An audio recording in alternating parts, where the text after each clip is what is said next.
always face forward, so we'll have to keep that in mind. The question that I want to answer, well, we may not answer that question this morning, but I just want to know what's going to happen next. We've had so much go on in 2020. Let's recap so far. Back in January, all of Australia caught on fire. You remember that? It's terrible stuff. Well, then our president was put on trial for impeachment. Kobe Bryant died in a helicopter crash. Then we had the pandemic. The stock market was on the verge of collapse, and in places it did. The price of oil went negative. They were paying people to take oil. The Olympics were postponed. We got Joe Biden. There were murder hornets. We've already had several tropical storms. We have the riots. We have the protests. And now we are in the midst of the Sahara dust. So what is July have in store for us? I hope that land sharks do not become a thing. I don't know that I'm fast enough to outrun a land shark. I don't know that I have to be fast enough to outrun one. I just have to outrun Max. That's all. I'll trip him. Just push him down, then I'll be on my way. When is enough going to be enough? I think that today's text comes in just the nick of time. It's 2 short verses, but they are 2 very powerful verses. Let's take a look at what it says. This is how we know. This is 1 John 3, starting in verse 19. This is how we know that we belong to the truth, and how we set our hearts at rest in His presence. If our hearts condemn us, we know that God is greater than our hearts because He knows everything. I want to spend some time this morning unpacking those 2 verses. We're going to learn 3 things from 2 verses. The way that we're going to do that is we're going to split that verse in half. We're going to split verse 19 in half. And the first half of verse 19 says that we belong to the truth, right? This is how we know that we belong to the truth. And we spend our whole lives searching out and seeking the truth. Back in February, we had a whole bunch of people who were experts in constitutional law as it applies to the executive branch and its powers. Remember? Everybody knew everything about the executive branch and what the Constitution meant. Of course, that's the way that that's what they put on Facebook and Instagram, that they knew everything about them. The past few months, folks have become experts in infectious disease and how they spread. We're seeking the truth. We want to know exactly what's right. We want to know exactly what's going on. And the reason I think that is number one, it's human nature. We want to know the truth. But we live in a very informed time. Information is power. But here's the thing. The number one reason Christians are despised by other groups is this. We cling to the truth. We hold fast to the truth. And here's the thing about the truth. The truth is tough. The truth is hard. I've often said there are things in this book they're kind of cringeworthy. Is that the right word? They're kind of cringeworthy. There are things in this book that I wish I did not have to teach. But they're in this book. How do you tell a 5-year-old child that whenever the walls at Jericho fell down, they were told to go in there and kill every man, woman, and child? Man, that's tough. That's really tough. And the reason they had to do it was because they would be better off for it. The children of Israel would be better off. And they were already immersed in this paganism. They'd come out of Egypt, and then they went and they saw all that had gone on. They saw all the Canaanites, and they said, you know what, we're like, grasshoppers in their eyes. They were just scared. And then that group kind of died out in 40 years in the desert, but still. They were so immersed in paganism. What did they do the first right out of the box? Moses goes up on the mountain, And they say, you know what? We know that God brought us out of Egypt. We saw the plagues. We saw the Red Sea being parted. But this guy Moses has been gone. So let's go ahead and take this gold and we'll fashion it into something, and then we'll bow down and worship that thing that we fashioned. So that's the reason they had to go into Jericho and kill every man, woman, and child. Because God knew that this thing wouldn't happen. He knew that his chosen people would not remain his chosen people if this were allowed to be. Truth is tough. Here's another tough truth. Just because LGBTQ, whatever it is now, what's the big thing? You know what? I was born this way, right? I don't know how I feel on the predetermining genetic factors and stuff. There's still some science left to be done about that. But I will say this. Even if you're born a certain way, that doesn't necessarily make it right. There are people that are born predetermined that they're going to be a risk factor for alcoholism. We've proven that, right? Does that make alcoholism right?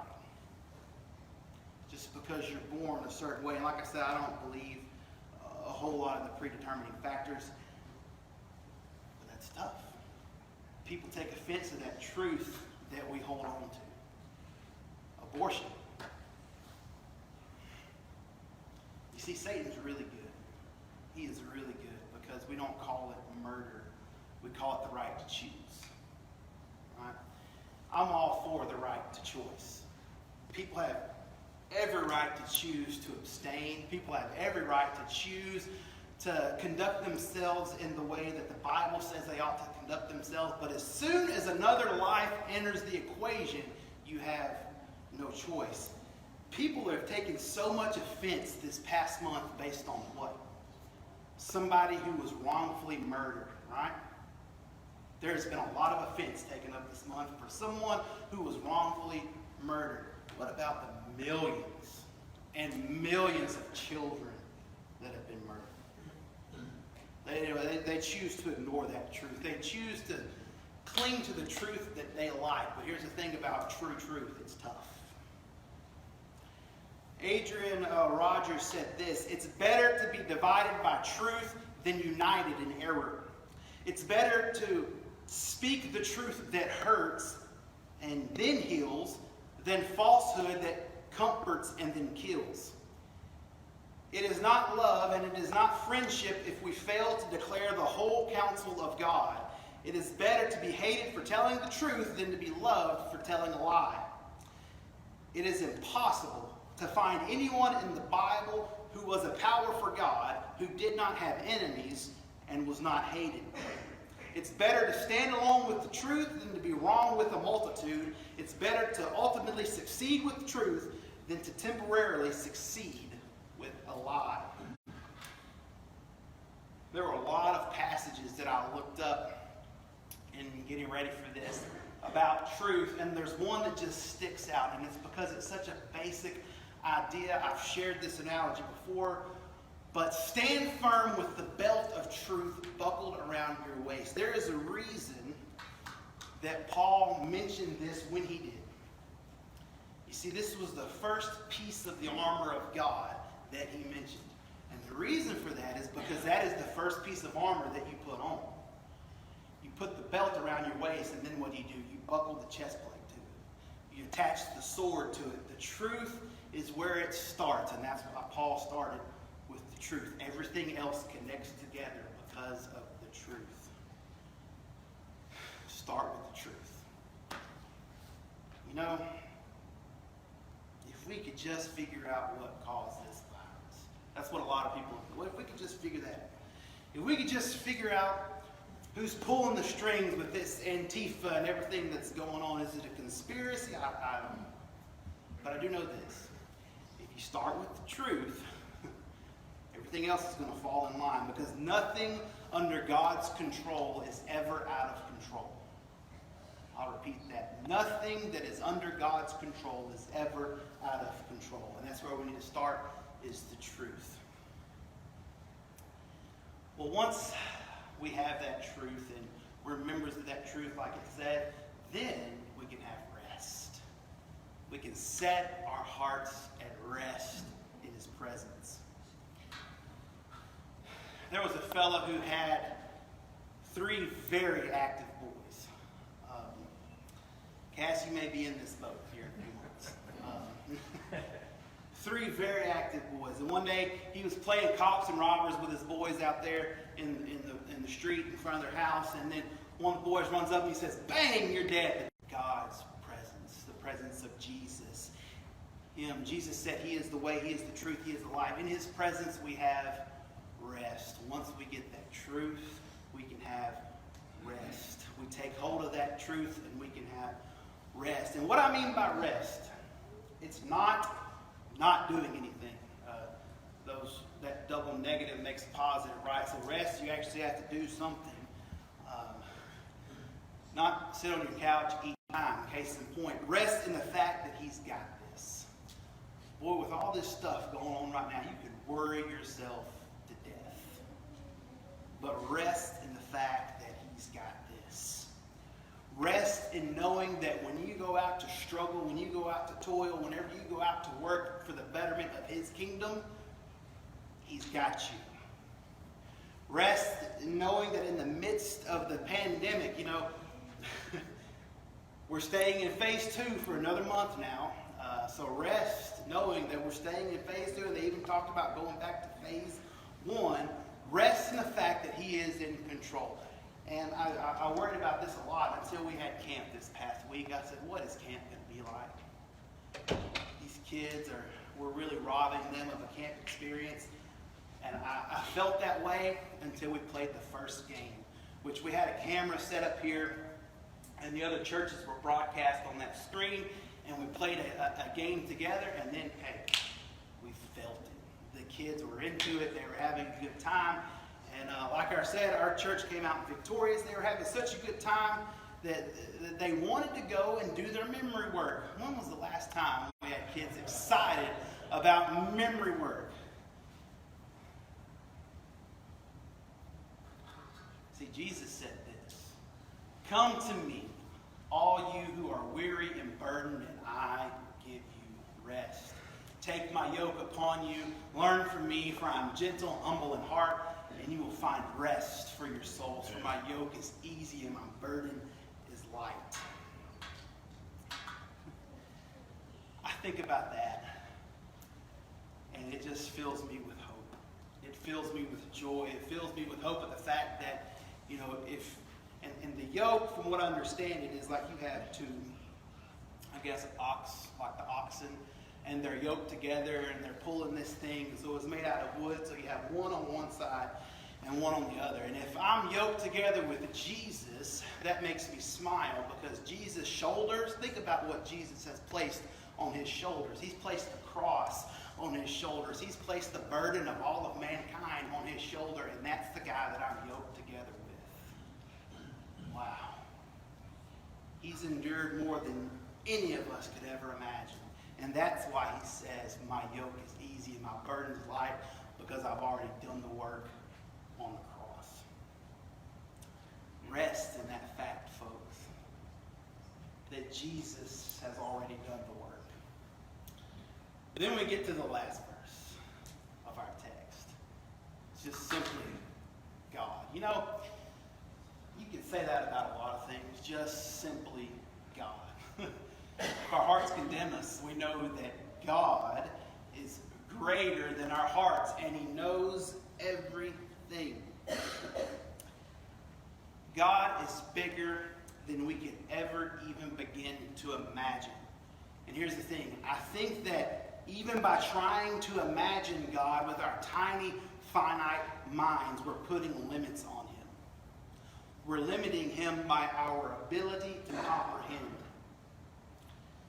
We think in things, well, some of us do. Some of us think in things like, what are we going to eat next? You ever figure that's what you do on vacation? You figure out where you're going to go eat next. That's what you spend your whole vacation doing. We ate here last night, so we got to go somewhere else tonight. But some people, they think in terms of physics and relativity and matter. A lot of Christians read that, if we give in too much to science, it's going to discredit God. I want to tell you something. God created physics and relativity and matter. So you don't need to be afraid of those things. You need to embrace those things, because I feel that the more they discover with science, the more they prove God exists. The universe is constantly expanding, and the universe is speeding up. It's not slowing down. That tells me that it had a starting point. Right. If it's speeding up and it's expanding, it had a starting point. A lot of people are afraid of the Big Bang. I'm not afraid of the Big Bang. I just know who banged the Big Bang. Describing God based on our own comprehension, based on what we know about the world and everything like that, would be trying to explain, and I thought this up this morning, tell me if it's good. Trying to explain God would be trying to explain what an artist had for breakfast based on some painting that he created years before. That's us trying to describe God. It doesn't work. You see, this verse is telling us that it does not matter what our heart is telling us. Our heart's convincing us that we're terrible people. Our heart's convincing us that, we can't do any good. Our heart is condemning us. But here's the thing. God is greater than our hearts. God's greater than any sin that you've ever committed. And if you think not, you're putting limits on God. What we may know to be true, not the truth, we got to separate this. The truth was Jesus that we talked about earlier. But what we know to be true, I guess, about the world, those physics, the relativity, the matter, and all that, that really doesn't matter. What matters is God, because there had not been a drop of rain. And here you have, for lack of a better term, and by the world's standards, you have this idiot building a boat. Right? There had not been a drop of rain, and here is this guy building a boat. There was this other guy that was promised that he would be made into a great nation, so he takes his only offspring up on a hill and is going to strap him down to an altar and kill him. That doesn't make sense. You have Moses walking in to greet Pharaoh armed with nothing but a staff, greatest empire at the time, the leader of that. He's going to lick him with a staff. You have Joshua marching around Jericho armed with nothing more than trumpets, and you have David squaring off against the champion of the Philistines holding nothing more than a wrist rocket. You see, these things that we perceive as truth here on earth, when it comes to God, they really don't matter. Isaiah says it like this: "For my thoughts are not your thoughts. Neither are your ways my ways, declares the Lord. As the heavens are higher than the earth, so are my ways higher than your ways, and my thoughts than your thoughts." Well, there was a great flood that came. And somehow, even though people probably thought he was crazy, he may have even thought he was crazy himself. It took years and years and years to build the ark. And then one day, over the horizon, an animal started walking towards him. Not one, but two. And then two more. And then two more. And just about whenever Abraham was ready to bring the knife down, the Lord stopped him, Scripture says, and there was a rain. Moses took that stick and he threw it down and it became a snake. You see, the magicians, Pharaoh's magicians, they said, we can do this, and they kind of made a snake too, but then the cool thing is Moses' snake went and ate their snake. When those trumpets sounded, the walls fell down. And when David hurled that rock at Goliath, he came down. Maybe it's high time we quit putting our faith in the wrong things. This global pandemic, what was the first thing they decided to do after shutting everything down? They're going to dump money on the problem. When was the last time dumping money on a problem solved a problem? I don't know how we're going to pay back, what was it, $2 trillion for the stimulus program? Man. Doesn't mean that people didn't. That's kind of a mind blower right there. We put too much faith in our own faith. The fact that we did go to church this past Sunday. The fact that we put X amount of dollars in the offering plate. Or have you ever heard this? I'm going to get so-and-so to pray for my sister because he is a man of great faith. Here's the thing. You pray for your sister because you serve a great God. Right.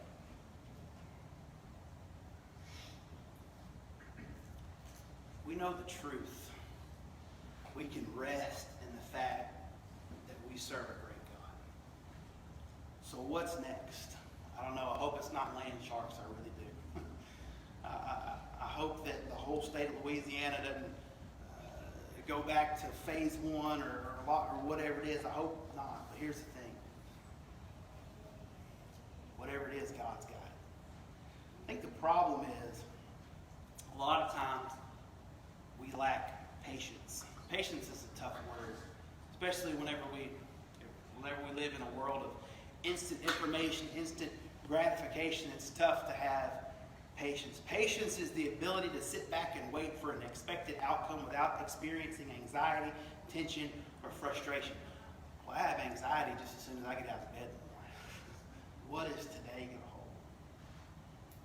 Patience is the ability to let go of your need for immediate gratification and be willing to wait. Patience is the trait that displays tolerance, compassion, understanding, and acceptance towards those who are slower than you in developing maturity, emotional freedom, and coping abilities. And finally, patience is the ability to remain calm.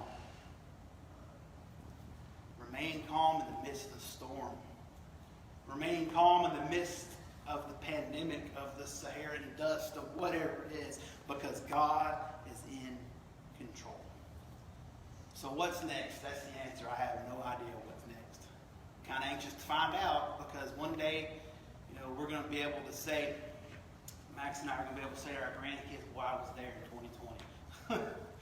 I lived it. What's next? I don't know, but I do know this.